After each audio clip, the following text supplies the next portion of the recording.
question, what are your book recommendations for starting entrepreneurs? Oh, thank you. Excellent question. I love this question. The first book, The Design of Everyday Things. This is probably the most informative to how my philosophy on product design has been developed.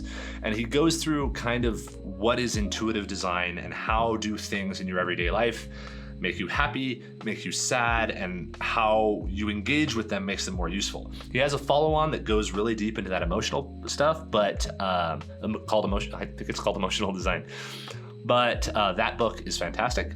My second book recommendation is Antifragile by Nicholas Taleb.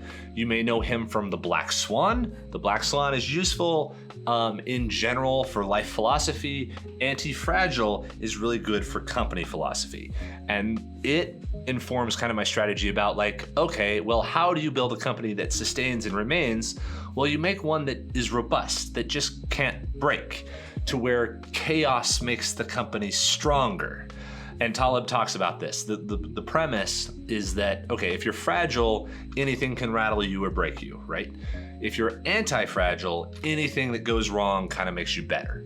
So you thrive in chaos, sort of, but you really thrive in good times. And that is kind of a philosophical mindset that I really liked.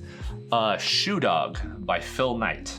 Generally, I don't like these kind of books. I don't like the self-aggrandizing bios. From I'm a billionaire, I wrote a book with a ghostwriter. I don't like those.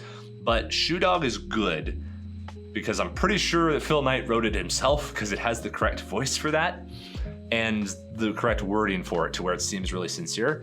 But what I love about this book is literally the beginning of Nike, because Nike seems like this unstoppable giant force here, but like Nike had a very roundabout existence where Phil Knight wanted to wholesale purchase shoes from Japan because they were cheap, bring them over here, sell them under his own brand.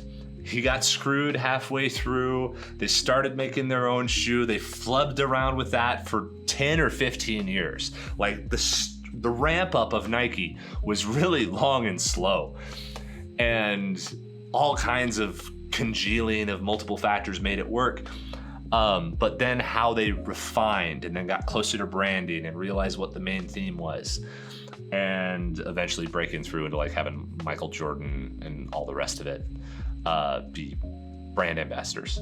And they became kind of modern Nike. But Nike for a long time was this futzy little running shoe company that was reselling Japanese shoes, the Tiger Nike shoe.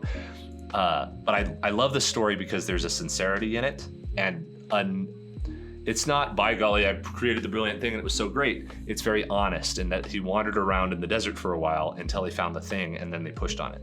Against the Odds by James Dyson. This is James Dyson's Dyson vacuum cleaners. It's his autobiography. Again, I like it because he wrote it himself.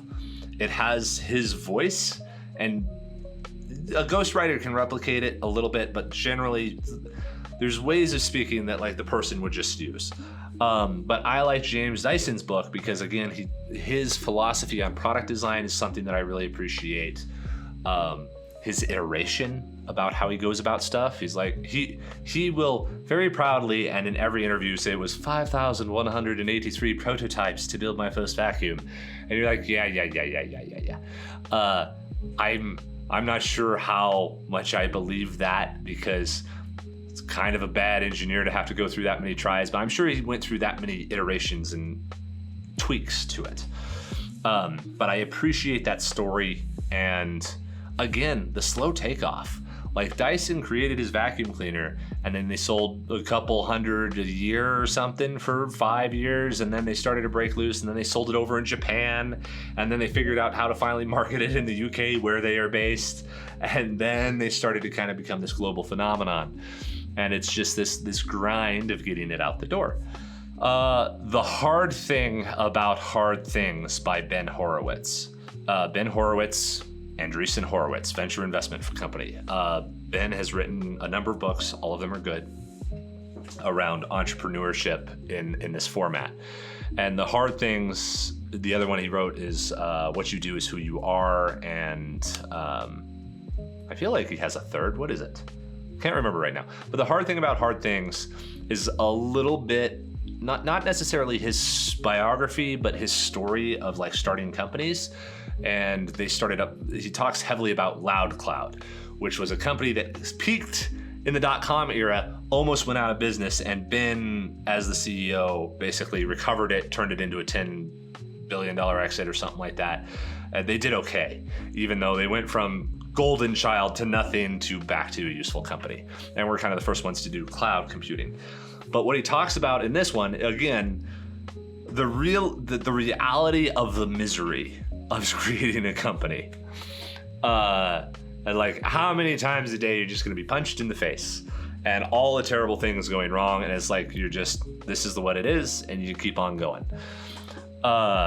Building a business when there are no easy answers is the tagline. Yeah. Last book, not generally anticipated, but it's called On Writing Well by William Zinszer. This book, literally just like the first 3 chapters of it is what you should read. Again, really informed like my product design style. He has a statement in here in that you can never get to a period fast enough. And I'm like, that's minimum viable product. Say what you need to say concisely and to the point, and then get over with it. He also talks about how when you are trained to write in high school, your job is to fill out 2 pages rather than to write something good and true and dense and concise. And he's like, there have been more bad writers created by high school English classes than anything else. He is a Princeton English professor or something like that. But it's a very good book around writing well. And when you're writing, you are creating a product. You are designing and communicating and selling your written work in some kind of a way. So, but also writing, I really deeply appreciate. Myself, personally, I'm a very big journaler. I wrote a lot throughout high school and college. Writing is such a fantastic way to get your own thoughts concise and correct, because for like me, who's an ADD type of person, writing helps you stop and go at the pace that you can write rather than at the chaos of your brain. So you don't get distracted by shiny things. You're on that word and on that thought, and you let it gel. And then when you rewrite the sentence, you make it more precise and more precise and more distilled. And good writing should be very simple. It should be in your voice. It should be true to you. Like, it's just, all those things are also true of creating a product. So On Writing Well, I really recommend. That last book I recommend, but it's not a really book. If you want a book just to read, I recommend 7 Eves by Neil Stevenson. It's a fun book.